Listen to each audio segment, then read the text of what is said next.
कैसे हो मेरे पढ़ाकू? बढ़िया। लास्ट टाइम हमने शार्पनेस ऑफ रेजोनेंस के बारे में पढ़ा था। आज हम सॉल्व करेंगे कुछ एग्जाम्पल और न्यूमेरिकल्स। स्टार्ट करते हैं आज का लेक्चर एक एग्जाम्पल से, एग्जाम्पल 7.6। देखिए एग्जाम्पल 7.6 में क्या दिया हुआ है। A resistor of 200 ohm and a capacitor of 15 microfarad are connected in series to a 220 volt 50 hertz AC source. Calculate the current in the circuit. पहले हमें पूछा है करंट निकालना है, कितना करंट फ्लो हो रहा है सर्किट में। तो पहले सर्किट देख लेते हैं कैसी सर्किट मिले। This is the AC source which is connected in series with resistance R and capacitor C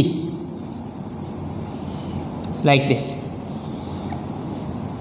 This is RC circuit.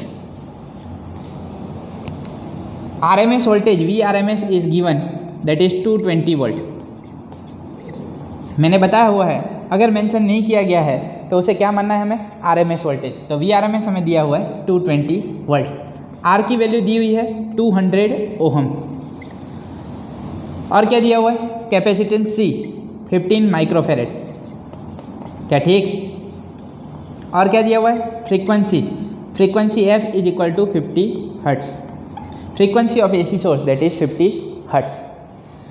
अब हमें निकालना है current IRMS flowing through this circuit. So current flowing through the circuit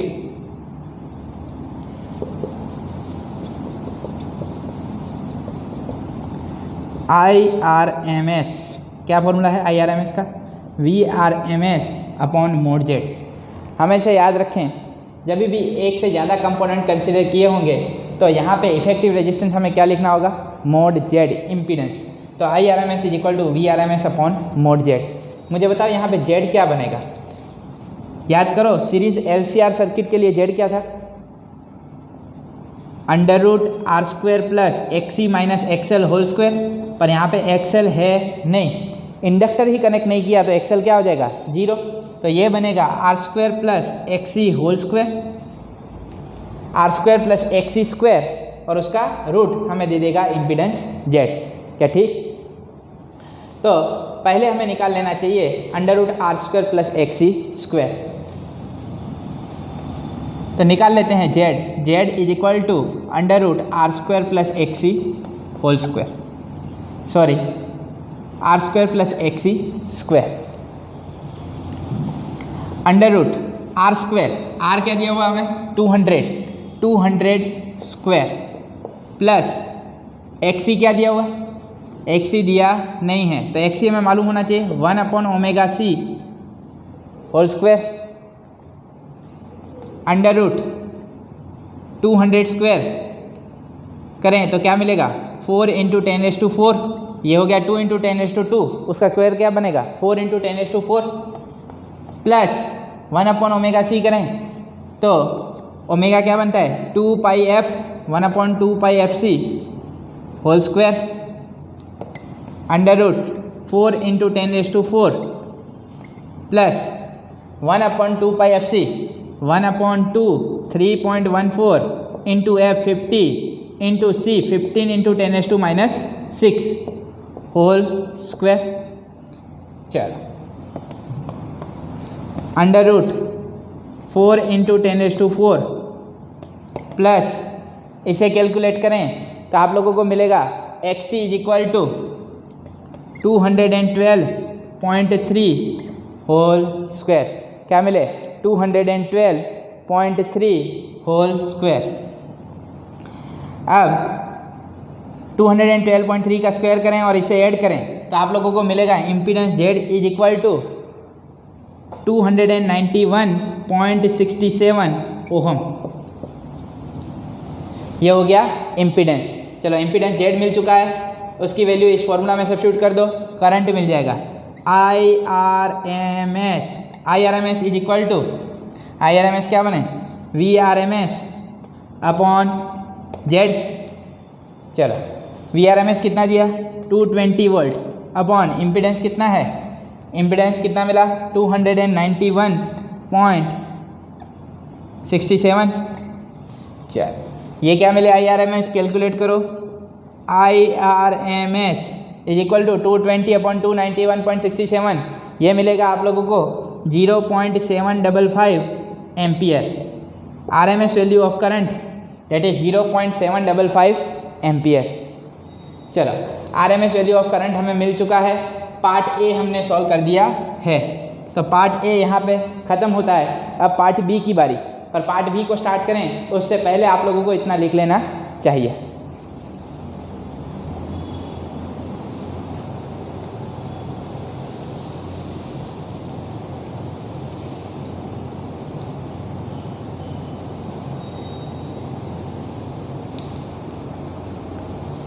चलो part B में क्या पूछा हुआ है, calculate the voltage RMS across the resistor and the capacitor. तो पार्ट बी में हमें निकालना है VRMS across resistor and VRMS across capacitor. ठीक, तो सिंपल सा फॉर्मूला लगेगा यहाँ पे, ohm's law. Voltage across resistance VRMS across R is equal to, क्या फॉर्मूला बने, V is equal to IRMS into what is the resistance of resistor that is R। IRMS हमें मिला हुआ है, कितना है IRMS 0.755 into resistance R। Resistance R कितना दिया हुआ है 200 ओहम, 200 इंटू 0.755 करें तो RMS वोल्टेज मिल जाएगा VRMS across R is equal to 151 volt. क्या मिलेगा 151 वोल्ट। क्या ठीक, चलो VRMS अक्रॉस R तो मिल चुका है, अब हमें निकालना है VRMS across C।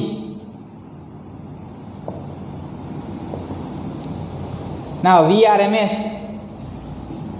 Across C that is IRMS into reactance, capacitive reactance we have to consider. यहाँ पे हमें क्या कंसीडर कर लेना चाहिए, कैपेसिटिव रिएक्टेंस, तो IRMS इंटू XC। चलो IRMS कितना मिला हुआ है 0.755 इंटू XC याद हो तो हमें कितना मिला था 212.3 इंटू 0.755 करो तो आंसर मिलेगा 160.3 volt.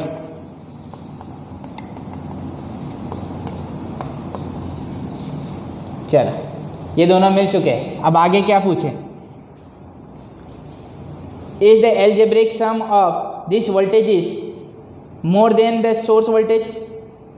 Is the algebraic sum of this voltage is more than the source voltage, if yes resolve the paradox. चलो पहले तो एल्जेब्रिक समेशन करके देख लेते हैं कितना मिलता है।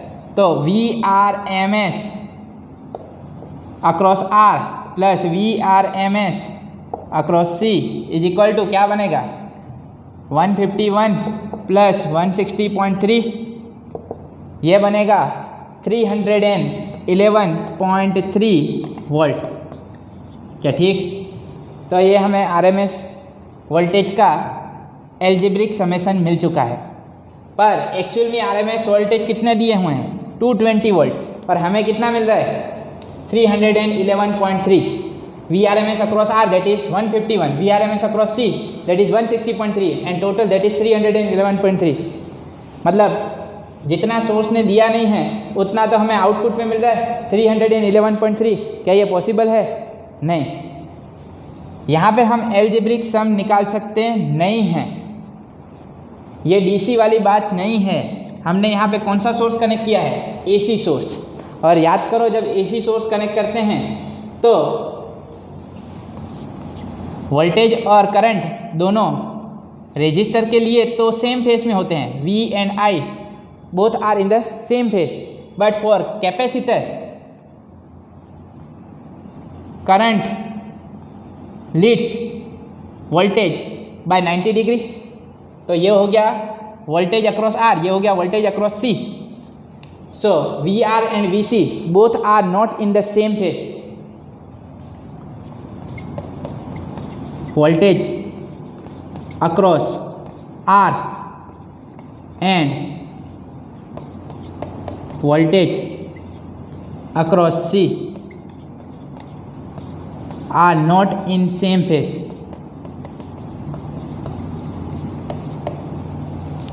Both are out of phase by 90 degree. कितना फेज डिफरेंस है उनके बीच में? 90 डिग्री। ध्यान से देखो, ये करंट से कितना पीछे है वोल्टेज? करंट से कितना पीछे है? 90 डिग्री। तो यहाँ पे देखा जाए, अगर वी आर यहाँ पे मिल रहा है तो वी सी कहाँ पर मिलेगा? नीचे की तरफ। कितना फेज डिफरेंस आया? 90 degree. Voltage across R and voltage across C are not in phase. Phase difference between them is 90 degree. कितना है फेज डिफरेंस उनके बीच में? 90 degree. If phase difference is 90 degree, then we can find resultant VRMS. Resultant VRMS is equal to under root VRMS across R square plus VRMS across C square. चलो, VRMS across R क्या मिला हमें? 151 volt. 151 square plus 160.3 square. करो, solve करोगे मिलेगा VRMS।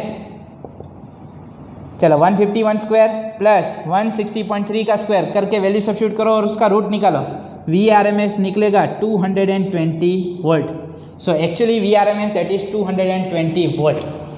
तो हमने जो RMS वोल्टेज दिया था वो कितना था? 220 वोल्ट। ठीक है, तो यहाँ पे भी क्या मिल रहा है? 220 वोल्ट। तो जब भी AC सोर्स दिया हुआ है तो हमें फेज डिफरेंस देखना होगा कि क्या फेज डिफरेंस है। डायरेक्टली आप लोग एल्जेब्रिक समेशन निकाल सकते नहीं हो। अगर एल्जेब्रिक समेशन निकालोगे तो आंसर गलत आएगा। So here we can say that yes, algebraic sum of RMS voltage across R and RMS voltage across C is more than the RMS value of voltage given, right? It is more because voltage across R and voltage across C are not in phase. दोनों phase में नहीं है।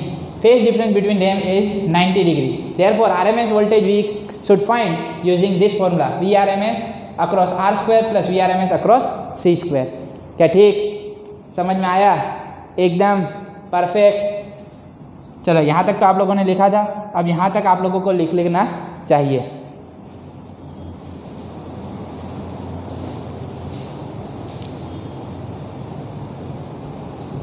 Next है exercise numerical 7.6। Obtain the resonant frequency omega r of a series LCR circuit with L is equal to 2 Henry, C is equal to 32 microfarad and R is equal to 10 ohm। हमें L, C और R की value दी हुई है। L की value दी हुई है 2 Henry, C की वैल्यू दी हुई है और हमें दिया हुआ है L, C और R की वैल्यू दी हुई है। C की वैल्यू है 32 microfarad and resistance R is equal to 10 ohm. ठीक, तो L, C और R की वैल्यू दी हुई है। क्या निकालने को बोले? Obtain the resonant frequency omega R। निकालना है resonant frequency omega R। What is the formula of resonant frequency? They are asking us to find resonant angular frequency 1/√LC। Yes और नो? क्या बनेगा? 1/√LC। तो 1/√L क्या दिया हुआ है? 2। C क्या है? 32 इंटू 10⁻⁻6। क्या ठीक? 32 इंटू 2 64। 64 का रूट निकालें, क्या बनेगा? 1/8 इंटू 10⁻6 का रूट निकालें, क्या बनेगा? 10⁻3। तो ये हो गया 1000 डिवाइड बाय 8। 10⁻3 ऊपर जाएगा तो क्या बनेगा? 10⁻3। 1000/8। चलो, 1000/8 क्या बने? 125। So resonant angular frequency omega r is equal to 125 radian पर second. This is omega r। चलो, ओमेगा r हमें मिल चुका है। क्या ठीक? 125 रेडियन पर सेकेंड। और क्या पूछे हमसे? और पूछ रहे हैं what is the Q value of this circuit. Q value भी निकालनी है। What is the formula of Q value? Q is equal to, आप लोगों ने फॉर्मूला पढ़े, omega naught L, that is omega naught here, omega r, L by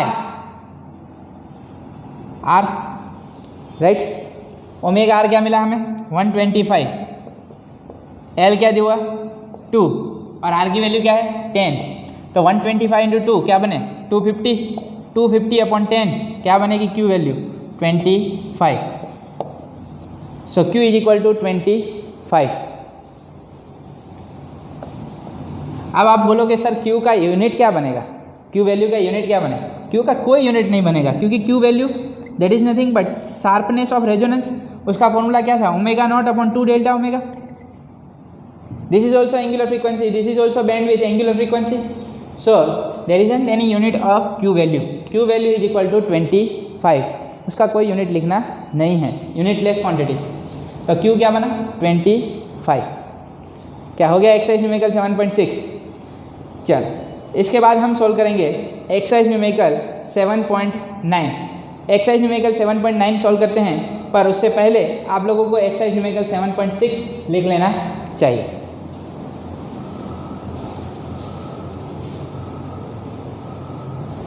आइए solve करते हैं exercise numerical 7.9। A series LCR circuit which R is equal to 20 ohm, L is equal to 1.5 henry and C is equal to 35 microfarad are connected to a variable frequency 200 volt AC supply. Frequency change होती रहेगी। हमें are की value दे दी है, कितनी दी है R is equal to 20 ohm, L दिया हुआ है हमें, सी दिया हुआ है 35 माइक्रोफेरेड, एल दिया हुआ है 1.5 हेनरी और VRMS दिया हुआ है हमें 200 वोल्ट। क्या ठीक? क्या निकालने को पूछ रहे हैं? When the frequency of the supply equals the natural frequency of the circuit. When frequency of supply equals natural frequency, it means what is given? Resonance condition. At a resonance,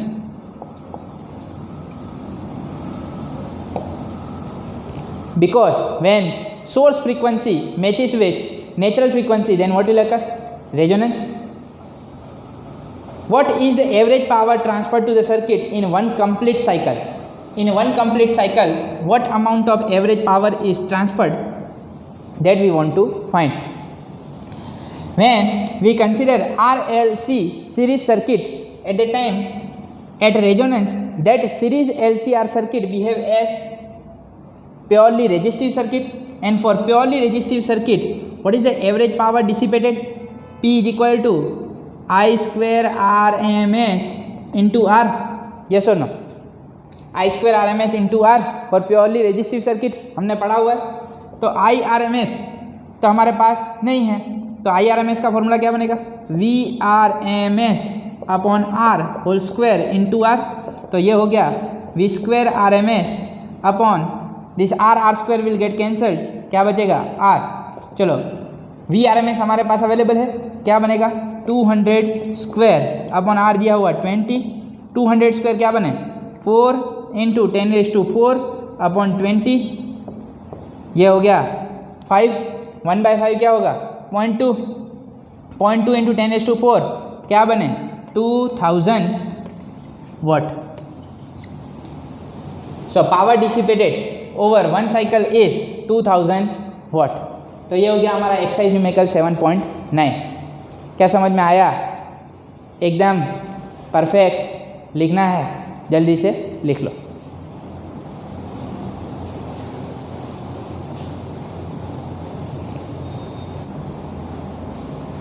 आज हमने एक एग्जाम्पल और 2 numerical solve किए हैं। आज तक के लिए इतना ही। नेक्स्ट टाइम और एग्जाम्पल न्यूमेरिकल सॉल्व करेंगे। स्वस्थ रहें, मस्त रहें, दीपक सर के साथ पढ़ते रहें। मिलते हैं नेक्स्ट लेक्चर में, तब तक के लिए बाय बाय, थैंक यू।